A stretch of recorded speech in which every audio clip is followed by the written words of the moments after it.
You're watching UNICEF television.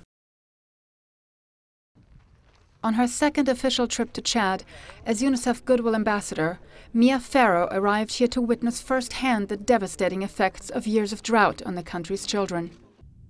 In 2012, over 1 million children will suffer from severe acute malnutrition, an estimated 127,000 in Chad alone. For years, Chad has endured conflict and instability, and the effects are clearly visible. The impact on the country's health system, devastating. In addition, access to safe drinking water and sanitation services is among the lowest in the world, causing diarrhea, and with it, malnutrition. In Mao, a small town in western Chad, Ms. Farrow visited a therapeutic feeding center.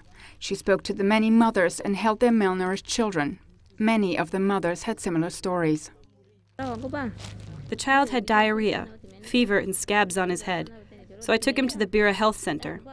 They gave him 2 injections and sent me to the Tula Health Center, where they diagnosed severe malnutrition, and they sent me here. Like our son, many children are now getting better thanks to the intensive care given at the center. But millions of children are at risk of severe malnutrition due to an emerging food and nutrition crisis in the Sahel. This little girl, fortunately, is on the mend. But when she was admitted, she was near death's door. Across the Sahel, which we are now in western Chad, 1 million babies, more than 1 million babies, are at risk of starving in the next months.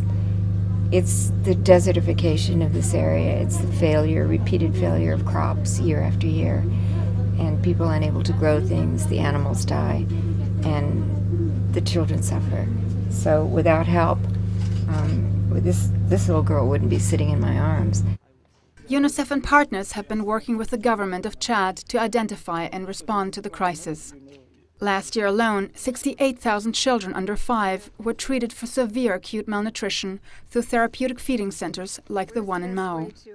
Ms. Farrow also visited a small garden on the outskirts of Mao, where the United Nations Food and Agriculture Organization is eking out a small oasis of crops, like onions and potatoes, amidst arid desert land. Ms. Farrow left Mao with an urgent plea to the world to respond to a crisis that UNICEF fears may only get worse. This is Anja Baron reporting for UNICEF Television. For more information, visit unicef.org. Unite for Children.